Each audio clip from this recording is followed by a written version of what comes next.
Well, witnesses say it was a heartbreaking scene Friday, forced to leave their homes as the Carson Midway Fire crept closer, putting them in danger. But for other homeowners, evacuations weren't as simple as just grabbing your valuables and going. For some, it also meant rounding up large animals and livestock. Our Sam Kramer was at the fire all day Friday. Today he spoke with some families and experts for advice on those large animal evacuations. Sam.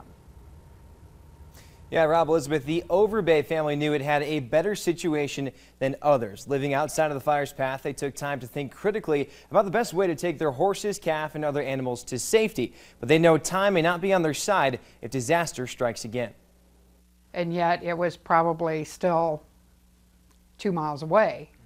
But it sure looked like it was just the other side of the hill, you know. With the Carson Midway Fire burning just miles from their Fountain home, the Overbays knew it was time to grab their important valuables and evacuate.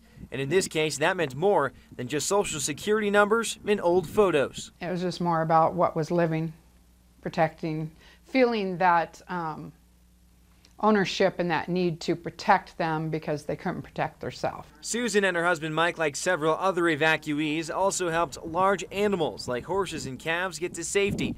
She says it had to be done. That was kind of ironic to me and a little bit heart-wrenching because I knew that most of them would probably go, would be burned.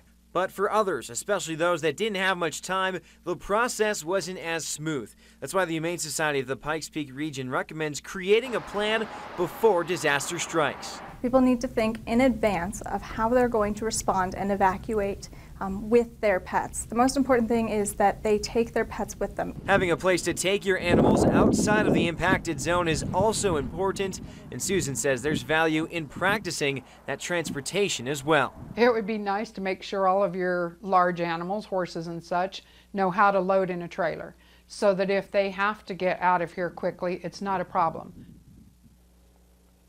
And in addition, experts say you should have a livestock preparedness kit ready to go in the event of an emergency. They say you should have enough hay, feed, and water for 3 days, on top of other things like hoof picks and first aid items. Always watching out for you, Southern Colorado. Sam Kramer, News 5. Sam.